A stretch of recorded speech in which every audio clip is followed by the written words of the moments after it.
As you all can probably see from many of my previous videos, I am a die-hard Macbook user. This laptop is what I spend majority of my days at, and after countless hours of usage and putting into all different scenarios, I think I've found the best must-have accessories for your MacBook. Now, before I go any further, this MacBook is the 14-inch M1 Pro MacBook Pro, 16GB of RAM and 512GB of storage. Even in 2024, it's still in a competition, and I think it's still a great bang for your bucks. And I'll talk about why I chose the base model later on in this video, so make sure you stay to the end of this video. So the first thing on the list is external storage like this one. So the one that I have over here is a SanDisk Extreme 1TB of external storage. It uses Type-C and up to 1000 megabytes of speed, so it is fast. Now, we've all seen those videos about how opting for more storage on your MacBook is just literally a scam. It costs $500 to go from 1 terabyte to 2 terabytes. But with that same price, you could have bought 5 of these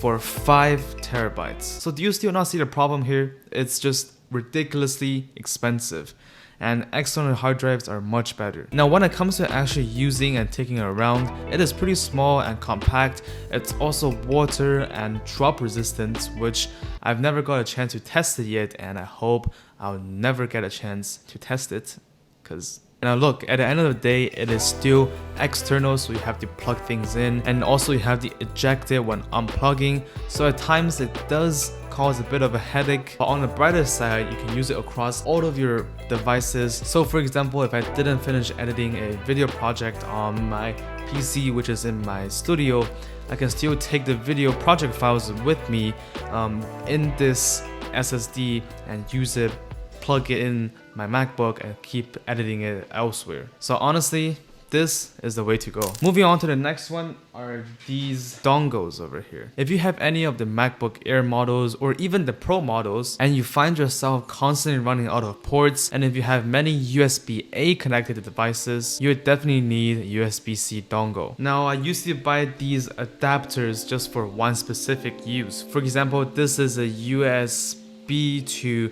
USB and headphone jack when I still play video games on my iPad, but it would be a lot better if you just buy a bigger one that has a lot more ports to it. So all I'm saying is to buy a bigger USB-C port that has all the features that you think you ever need, so you don't need to buy another dongle or adapter just for the one feature that you need. Now, speaking of dongles, many of you guys may not even realize that many monitors nowadays already act as a dongle. Yes, you heard that right. With that same USB-C cable you connect to your MacBook, not only does it project, charge, and also connects to anything you put at the back of the monitor. Trust me, you're not alone, because I didn't figure this out until a few months ago, and now basically all my ports are taken on the monitor. So I have my mic connected, the monitor light bar, the webcam, and some other like little things around here and there. They're all connected to the back of this monitor. So as you can see over here, here's a lot of ports. But I'm not actually gonna unplug all these because it's gonna take way too long for different like very complex cable management where everything goes. But basically you can see there is the power, HDMI, DP, webcam, mic, the monitor light bar. So if I unplug this one, the mic behind you guys here, the mic over here just shut off. Like the lights was on, but now it's shut off because I unplugged over there and it's connected through here. So when I sit down with my MacBook, I unplug the USB-C cable from my PC and connect it to my MacBook. And now all the accessories like my mic will be an audio input for my MacBook. So this could also be a great solution if you hate dongles and cables just dangling around. And if you're sitting in front of a monitor all the time, this could be a great replacement for dongles. Now, with all that out of the way, a monitor is still a great accessories to have. The one that I'm currently rocking with is a 24-inch 1080p monitor from Asus ProArt. this monitor is extremely color accurate. It's not the most vibrant, but the color accuracy are really high. Now I bought this because I do a lot of creative work such as photo and video editing, and also sometimes a bit of Forza Horizon here and there, you know. Alright y'all, watch this, you hear me?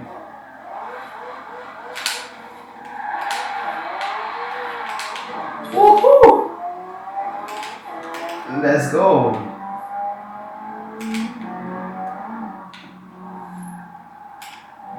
But all jokes aside, having another monitor really improved my productivity as I can put multiple screens on, and MacBooks are not the best at managing all the windows, so I thought why not just get another monitor for more screen real estate. Alright ladies and gentlemen, the next item is a laptop stand. I think I'm holding it backwards, but this one actually have a fan in there, which is pretty cool. Now you might be wondering why a laptop stand.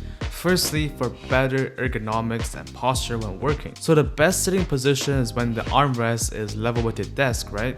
But then if you put a laptop, you will always look down and it's just not good for your back and neck. So even if you don't want a monitor which helps you to look up more, another option could be a laptop stand. And this way you're putting a lot less neck strain when working. Secondly, it also helps with airflow. Now as we all know, Apple has already done a pretty solid job when it comes to the heat management and the airflow. But oftentimes when I'm editing photos, like when I'm batch editing a lot of photos, merging a lot of photos into HDR files for real estate jobs, the laptop tends to heat up a lot and the fans go crazy. Now funny enough, I used to put a Ziploc bag full of ice underneath my old Windows laptop in order to cool it down when I'm just in a Google meeting like in online school, which was a few years back.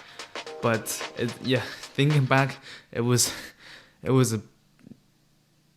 yeah. But if you don't want to do that, you can get a bit more creative, for example using water bottle caps, or just get a laptop stand, or just anything that helps with airflow. Now the last one is this SD card case reader from PJY Tech. If you're a photographer or videographer like me, this is a great tech gadget and accessory to have that has 4 different SD card and TF card slots and even SIM card slots. But what really makes this thing special is that it acts like an SD card reader. Now they sent me this thing a few months back and it has been a massive lifesaver and problem solver. Whenever I'm done shooting YouTube videos like this one, I just put an SD card back into this case, and when I want to start editing this video, I just know where to find them instead of just scattered all around anywhere. So yeah, here are some tech accessories that I think every MacBook users should have. And if you like this video and if you found this video helpful, make sure to leave a like and drop a sub. And if you want to see more of these videos, tell me below. Hopefully, I'll see you in the next video. Goodbye.